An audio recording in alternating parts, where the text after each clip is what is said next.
It's Dane Brugler season as the NFL draft season rolls on. The Beast has been released, and now a 7-round mock draft on The Athletic. Some highlights, making sense of certain position groups like quarterback, where the fits are, D-line, wide receiver, and a whole lot more on this episode of Peacock and Williamson.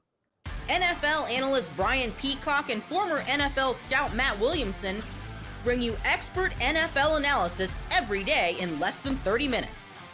Get an inside look at the NFL on the field and in the front office with elite breakdowns to next-level analysis and in-depth information only for the real NFL fans. This is Peacock and Williamson, and it starts now.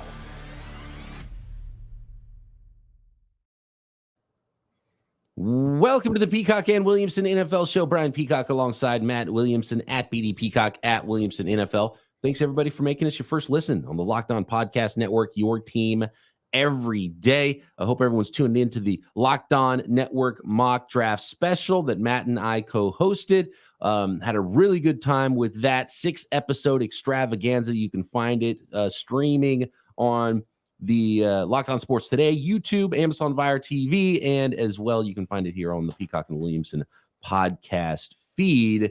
Speaking of mock drafts, we're going to dig a little bit into Brugler's mock draft today. Some highlights there. You're going to have to go to theathletic.com to see the whole thing, but trying to make some sense of this draft as we put the puzzle pieces together before next Thursday when this thing kicks off. Today's episode of Peacock and Williamson is brought to you by Monopoly Go. I admit it. I have a competitive side, and as a big fan of Monopoly Go, Williamson I know is too. He's got a little bit of a big head about Monopoly Go actually, and Monopoly and his abilities.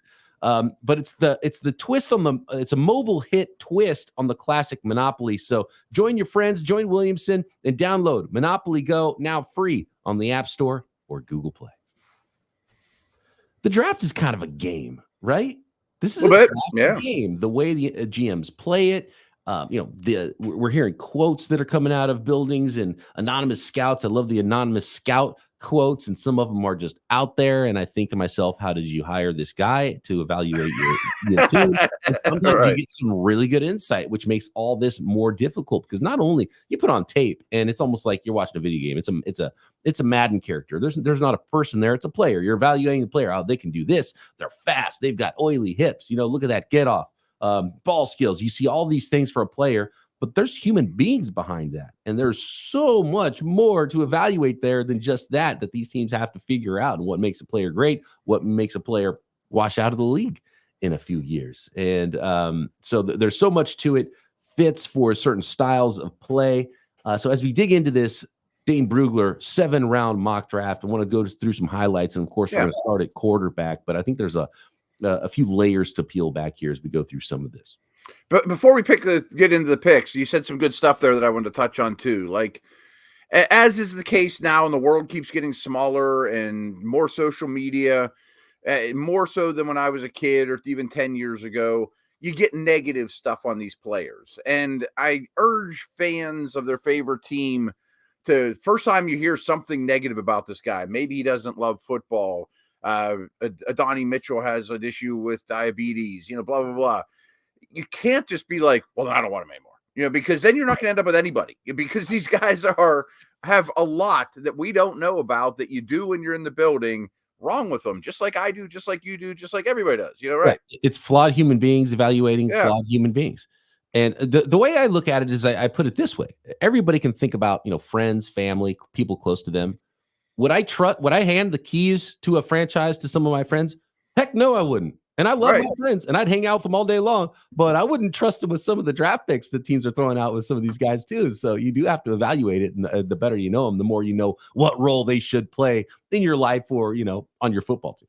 And one of those buddies you want nothing to do with, you got to take him in the 7th round. You got to take somebody, like, okay, let's talk about my 20 best friends and rank them for the draft. I'm like, you got to rank it. You got to take it somewhere. And there's the one guy you would trust to be the CEO, right? And the other guy you would draft last. You're like, all right, you're mopping the floors at the end of the night when the party's over.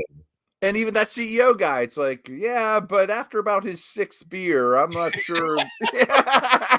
He's a Remember great that CEO time in until college, or you right? Yeah. crack open that 5th beer, and And he's then we no might longer need to the take CEO. might need to take his responsibilities away from him. Yeah, but it's the same thing. It's flawed human beings judging flawed human beings. Hey, there's a story about John Lynch from one of the Pro Bowls when they used to do the Pro Bowl in Hawaii. And John Lynch is a Hall of Fame player, and nobody wouldn't want John Lynch on their football team.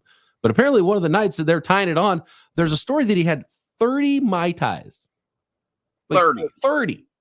The numbers, it might even be a bigger number than that. It's an astronomical number. And so on one hand, you're like, oh my God, that's problematic. That can't be good. And the other side of it is he's competitive. There's probably another guy who drank 29, right? And Yeah, right. I don't care what it is. Maybe it's Mai Tais. I got to win. I'm a competitive guy. And that's why John Lynch is in a front office right now. He's like, yeah, broadcasting games is cool, but I need some skin in the game. I need to compete. And so he wants to go win a championship and have some skin in the game. And so you kind of get an idea of how people are wired. So my buddy sent me this, and I honestly think it's made up. But when you said that, it made me do a quick search, because Wade Boggs, I don't know if you saw this. Another prolific drinker for sure. He could be my third baseman any day. Don't get me wrong. I mean, he was a heck of a hitter, and as good a hitter as I remember when I paid attention to baseball. But my buddy sent me this, and I had to confirm it, that Wade Boggs confirms he drank 73 beers on one cross-country flight. Like, does that mean he can't be my third baseman anymore? I mean, 73 is pretty hard to down in one. I mean, come on. You don't want him as your third baseman the next day after that flight. Hopefully they had an off day. But he's a good third baseman, lefty bat, contact skills, he could hit. There's a lot of good stories about Wade Boggs. You think 30 Mai Tais is a lot? How about 73 beers on a flight? Well, I'm not sure Andre the Giant could do that, to be honest with you. Well, Andre the Giant is different. Yeah, they're legendary stuff there. Right. I love the famous picture of Andre the Giant. You can't even see the beer can in his hand. Molson can, yeah. It's so big. Yeah, the Molson, you're right. But to be honest with you, the alcohol content of 30 Mai Tais might, depending on what light beer, I'm sure it was a light beer he was drinking. Right. More alcohol content in those Mai Tais than the light beers. All right, let's get into football. Here we go. Dane Brugler's 7-round mock draft, pretty chalky at the top. He's got something we haven't seen though before, which is the 4 quarterbacks in a row: Caleb Williams, Jaden Daniels, New England sticking with Drake May at the 3rd pick, and the Minnesota Vikings moving up for JJ McCarthy. And at this point, it's probably a shock if 4 quarterbacks aren't gone in the top 6, and maybe even 1 through 4. So I'll be honest, I'm a little mocked out. Joe Alt goes 7 to the Titans. Like I've read that 50,000 times in the last 3 months. Yes. But I do think a 7-round mock draft is a really ambitious effort, and we're not going to spend a lot of time on day 3, of course. And I think Dane deserves all the praise in the world for doing what he's done over this draft cycle and what he's been putting out. Now, my question to you is, what % chance, I don't even care the order, do we get 4 quarterbacks to lead it off? First 4 are going to be quarterbacks. 25%, 30%, 50? I'd say it has to be under 50. I think it's under 50. Because a big trade has to happen, and that means teams have to, the 4th team has to love the 4th quarterback. Mm-hmm. And like one team, and the 3rd team has to love 3 of the 4 quarterbacks. You know what I mean? Like it's very unlikely that all the teams just love all the quarterbacks. Is kind of what I'm getting. Yeah. Not to mention, and there's the Giants sitting there at 6, and so there's enough teams and enough quarterbacks, and I can buy it. I hope a team like, I don't know, the Chargers draft like Joe Alt at 5. Just so I want the Titans Joe Alt pick not to happen, just because of how choppy. Right. Like I want a shakeup in this draft. Like I almost want Jaden Daniels to not go number 2, because I think it really flips the thing on its side, like on its head, because there might be I think stylistically, I think is going to be the big key here with different teams, and Jaden Daniels really fits what you think Washington's offense might look like, right, with Cliff Kingsbury. But if they go Drake May, for example, does Jaden Daniels fit New England's or the Vikings offense? And then I think it really starts to go in a number of directions with the draft. I'm definitely rooting for chaos. I mean, there's no question about that.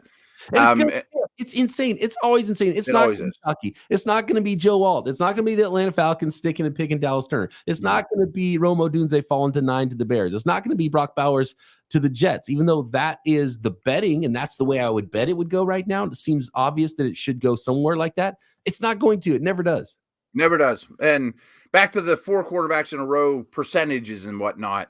This isn't the draft class where I'm picking number 1. I'm going to take Eric Fisher or Luke Jokel. You know, like if I don't go quarterback here, Marvin Harrison will do just fine. Odunze will do just fine. You know what I mean? Like there's Alt. I mean, there's so many premium prospects that it's not a weak class other than quarterback. So if you're on the fence, should I go quarterback or not?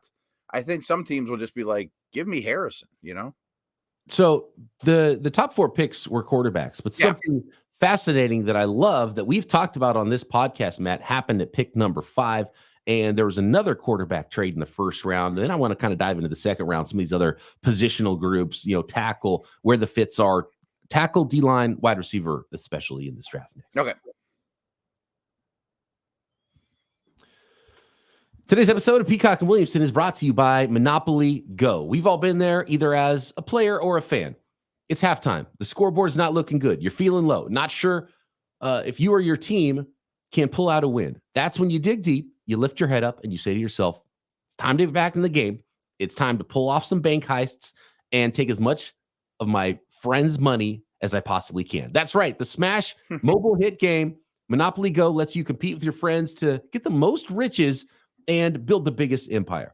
It's the Monopoly you love, but on your phone, anytime, tons of new twists, including leaderboards to compare your progress to your buddies. There's so much to do. You can steal from your buddies and steal from their bank vaults. You can charge them rent on all the iconic Monopoly properties, or you can team up with your friends and crack open community chests and win tournaments and get extra rewards and climb the leaderboards. So get back out there, put on your game face, and download Monopoly Go, now free on the App Store or Google Play.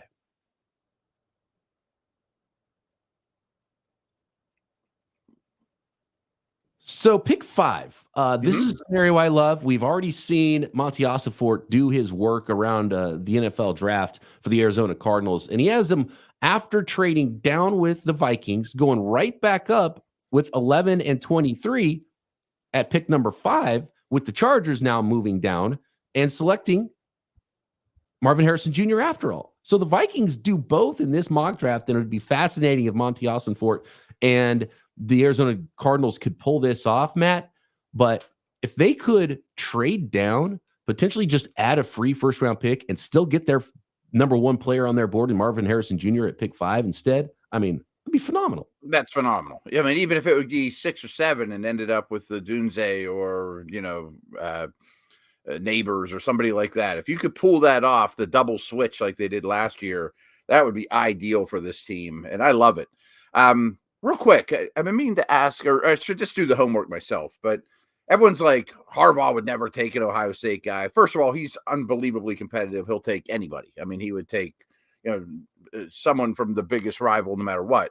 But I also think more likely playing against him, knowing how good he is. Yeah. Didn't Harbaugh and Marvin Harrison Sr. play on the Colts together too? I think they did, and I need to double check. I did not even put that together. I just kind of thought of that the other day. I'm like, he has to. I think they. I don't think so. I think Harrison late for Harbaugh. Maybe I'll. Harbaugh was in the 90s. Harrison showed up in 99. I'm gonna do a quick search. Yeah, we got to find that out because that's fascinating. I did not put that together at all. That's a really good one. Going down this draft a little bit later, I want to.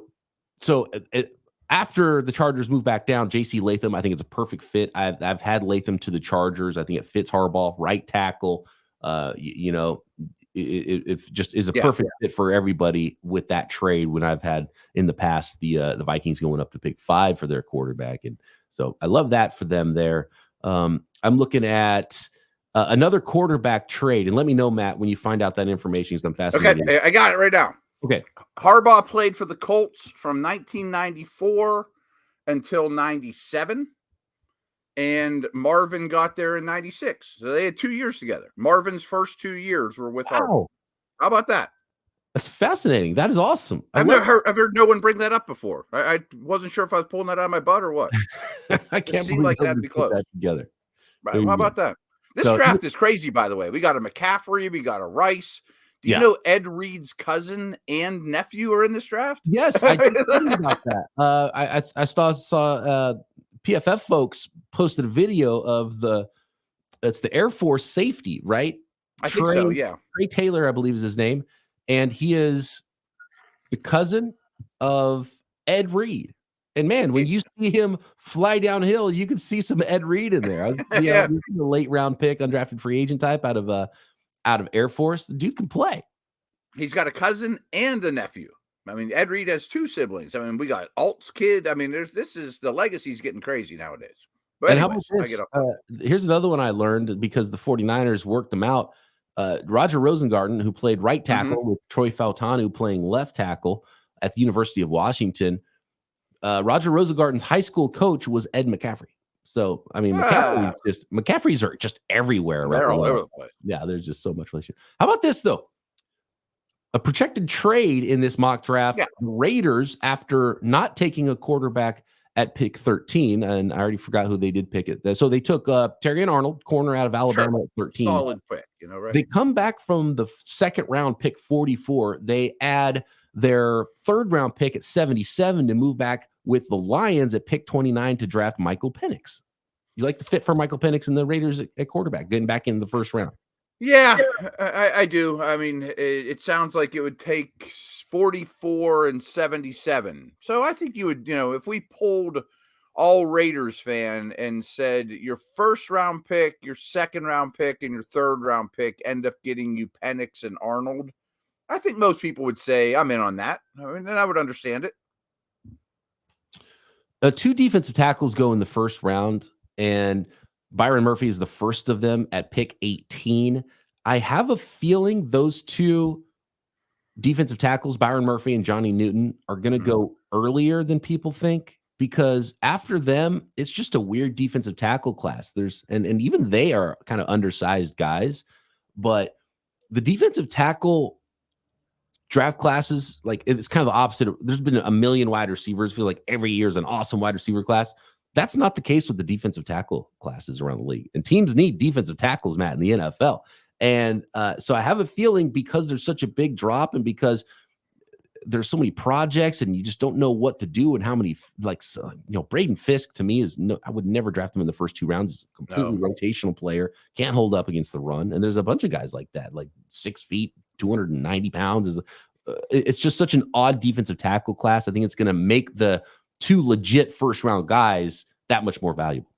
I totally agree. And just looking at the league, what is there? 10 upper tier defensive tackles, Quinnen Williams, Wilkins, etc. I mean, where there's 20, 25 edges. And I'm not talking about Watt and Bosa. I'm talking about high-end players, like difference makers, stars. There's a shortage of DTs, and they're getting paid so well lately that I think teams might push those 2 guys up the board for all the reasons you just mentioned. And I don't think it's crazy. I actually think Newton's a little bit better on tape, but I do think Murphy's going to go ahead of him. And I think Murphy might be the first defensive player off the board, and maybe even to Atlanta at 8. Yeah, I like the traits that Murphy has, and he brings a little bit more power and explosion, just from a tools perspective. But from a pure pass rush ability perspective, Johnny Newton's better. So I would be shocked if people like Johnny Newton better. He's Newton's not quite as good against the run, really but Newton's fine against the run too. He's 300 pounds, even though he's 6'1.5". He's actually bigger than Byron Murphy is, and he was finally able to work out because he did have an injury. Even though he I don't think he missed a game in 4 years in college, but he was injured in the process to work out, and so he finally did a workout. And I think if I'm not mistaken, he ran 4.95 at 3. You'll so, take it. And I think he was lighter, so he was 304 at the combine. He's 295, but that 3 technique pass rusher. He's going to be a good pass rusher in the NFL, and he's fine against the run. He's not going to take on double teams all day or anything like that. But I love what I've seen from Johnny Newton. I think he's going to be one of those players that teams have a clean first round grade on. I think Byron Murphy is the same, and I think it's just all over the map at tackle after that. So if the Chargers, I think the Chargers could be in that mix, not if where they stand in first round, but if they trade down and get multiple firsts, their defensive tackles are terrible. I think Seattle could be in that mix at 16. I absolutely think Cincinnati at 18. So, and the Rams at 19. I mean, could we have two of them go in the top 20? I think it's possible. And then when you start digging into the human side of things, the player who's probably going to fall like a rock versus what we thought about him to begin this process is Devondre Sweat out of Texas. Mm-hmm. He had a DUI 3 weeks before the draft. There are reports now that he was playing at 390 pounds at the end of the season, and he didn't weigh in at the Senior Bowl because he was trying to get down to 366 pounds, which is already too heavy. Down to 366. And how many teams employ a pure nose tackle these days? And he's a good player. And I think just calling him a one down, zero technique nose tackle is doing him a disservice for what kind of player he is. But he even had those meetings with teams that they asked him about it. And he's like, he partied too much. He's like, I'm better at that now. I'm good. I'm going to be a professional. Then he gets a DUI. And so there's so many red flags there for him. And I think he's not a great fit for everybody anyway, because some teams don't even employ a defensive tackle that weighs more than 310 pounds these days anyway. So, I mean, I wouldn't be shocked how far. I mean, he could go undrafted even. I mean, they could go. I think he'll go day 3. But for sure, day 3. Yeah. I don't think he has a chance to be in the second round of every mock draft. Yeah. And he started the process in the first round of every mock draft, which then the media starts to learn more and realize he's trimmed down to 366. I mean, like you said, I bet there's 15 teams that don't want him, even if he's the cleanest, nicest guy in the world. You know what I mean? Just we don't have a use for that guy, you know? So. Next, I want to talk about a couple of edge prospects. One name that is suddenly being talked about as a first-round pick in this NFL draft who was not being talked about at all to begin the process.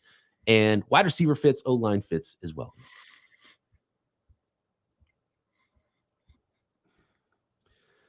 Today's episode is sponsored by Yahoo Finance. Wouldn't it be great if you could see all of your investments and retirement accounts in one place? Well, with Yahoo Finance, you can consolidate your views from multiple accounts into one hub and access the expert analysis you need to tend to your entire portfolio with confidence. When it comes to your financial future, you think you've done it all, right? You've saved, you've done everything right, you've researched, you've invested all that you can. Now you need to take those investments and take them to the next level by using what every financial great uses, which is Yahoo Finance. For more than 25 years, Yahoo Finance has been the brand behind every great investor. They're the number one finance destination, producing a holistic look at the financial news cycle, including breaking news, original editorial perspectives, analyst ratings, independent research, customizable charts, and so much more. Community of over 90 million users at Yahoo Finance. So for comprehensive financial news and analysis, visit the brand behind every great investor, yahoofinance.com. The number one financial destination is yahoofinance.com. That's yahoofinance.com.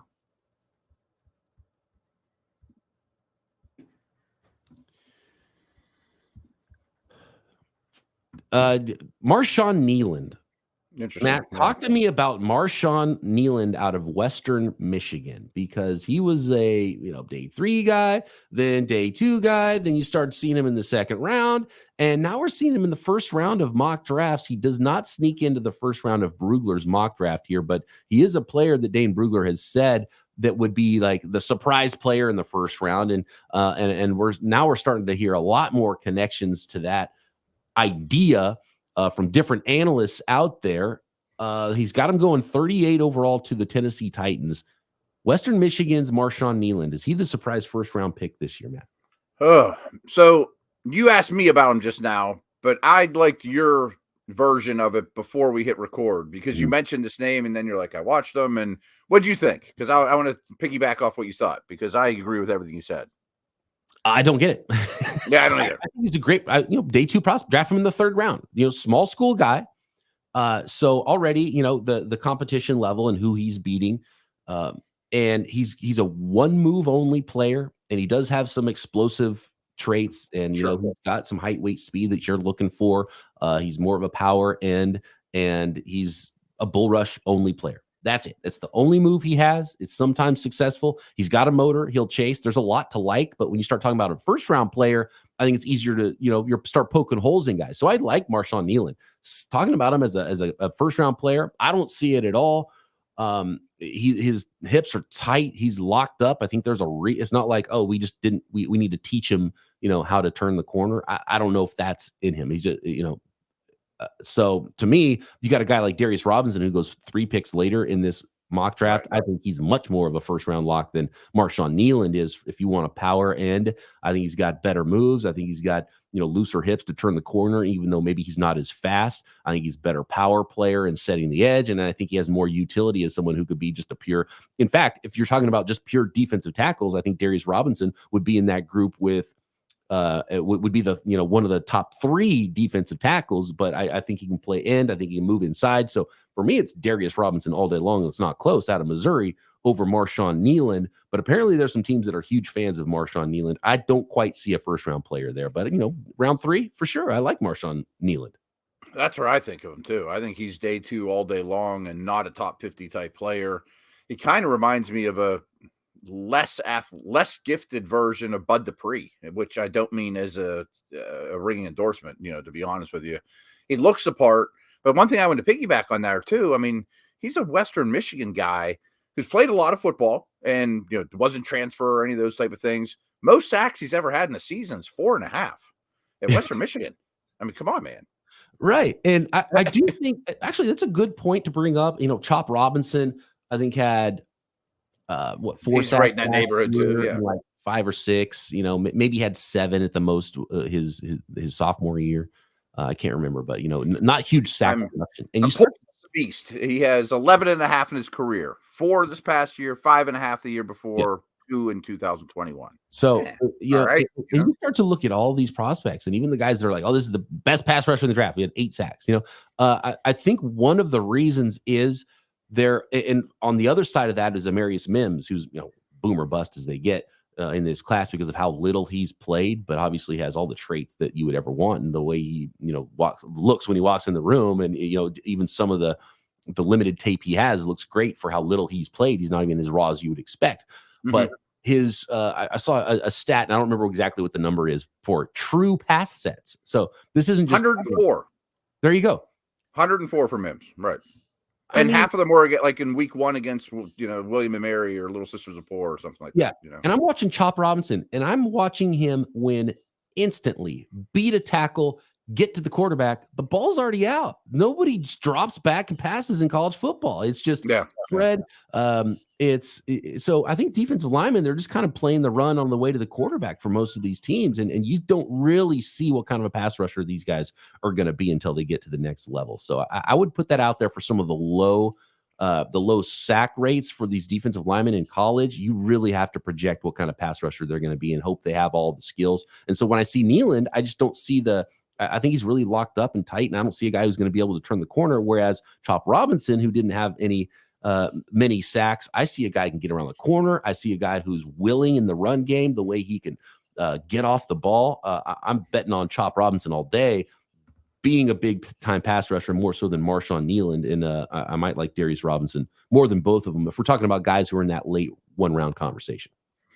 Yeah, real quick on Chop, too, that I don't know this for fact, but I'm almost certain a high percentage of his sacks came week 1 against, some terrible team. You know what I mean? It wasn't the Big Ten. It wasn't whipping Wisconsin and Ohio State and Michigan. And to your point, the better example to me is the former Penn State guy, Owe. I'll take Owe over Kneeland, although 0 sacks is very concerning, and he hasn't exactly been a star in the pro. He had 0, right? What is it with Penn State guys? The Penn State can't figure out how to coach up their rushers, or they just don't. They don't prioritize sacks. They don't prioritize pass rush. I think Penn State's defense is a perfect example of playing the run on the way to the quarterback. If you get to the quarterback, fine. Let's pressure them, but let's stop the run first, and we know the ball's coming out in 1.5 seconds anyway. You see it with Michigan D linemen too. Some of them, not like Hutchinson, but the Dallas knows that they drafted last year. I think he had 0 sacks. Rashawn Gary had none, and he was the recruit in the whole nation. Some of us just do your job, play the run, be physical. Chris Jenkins' production is not phenomenal, but that's still, to your point, these are projections. Can you get to the quarterback? I mentioned earlier I wanted to talk about offensive linemen. Let's maybe push that back to tomorrow because I think it's a conversation. But really quick, wide receiver fits, and looking at the mock draft here from from Dane Brugler, and he's got Brian Thomas Jr. as wide receiver 4 going to the Buffalo Bills at pick 17, who traded up for him with the Jacksonville Jaguars. And so I like that move. You've got, and I think I like the fit there as well for what they have on the roster. I love that. I absolutely love that trade up and that whole idea for the Buffalo Bills and the player they got in Brian Thomas. I think it's one of the places he would fit best and most likely for him to succeed at as well. So great combination. And real quick in that trade, he has the Bills giving up a second round pick next year. Well, they have 2 of them because the Diggs deal. So that makes even more sense. I love this trade for them. Absolutely love that one. And then the Chiefs to end the first round, Adonai Mitchell. And you mentioned the diabetes there. And this is wild. I want to go to Bob McGinn's article and just a quick, and by the way, he has he always puts out the best stuff, and it's a whole series of articles he's putting out right now. He's like the anonymous scout guy, and he always has a really good mock draft because he talks to so many people and he's been doing it for a long time. He said a scout he talked to about Adonai Mitchell said there was a major concern about type 1 diabetes. He said, quote, "You've got to look out for it, and he's got to take care of himself. Every diabetic does. There's some questions, but at the end of the day, he's a good player that hasn't done anything overly malicious. He's probably just immature." And so there's talks that he doesn't take his diabetes seriously. And that's why there's so much up and down play, and I guess up and down personality from him as well. And some of the reasons why maybe he's been at 2 different colleges and hasn't been hugely productive at either one, even though he's shown flashes. Another scout says he's got Garrett Wilson-esque catch radius, athletic ability, body control. He's almost uncoachable, though. Before you even get to the diabetic part, he's kind of going to do it his way. He's a little bit of a wild horse. You've got to see if you can harness him in. Then once you do that, he doesn't address the diabetic stuff in a mature way. He's very much boomer bust type of guy. You're going to have to assign somebody to be next to him for his first few years because his issues are all about his diabetes and his blood sugar. When his blood sugar is off, he's rude, abrasive, doesn't pay attention in meetings. It's why you get really, really bad character reports coming out of Georgia and Texas. But when his stuff is normal and they get him normal by lunchtime, he's out at practice, high energy, best practice player, loves football.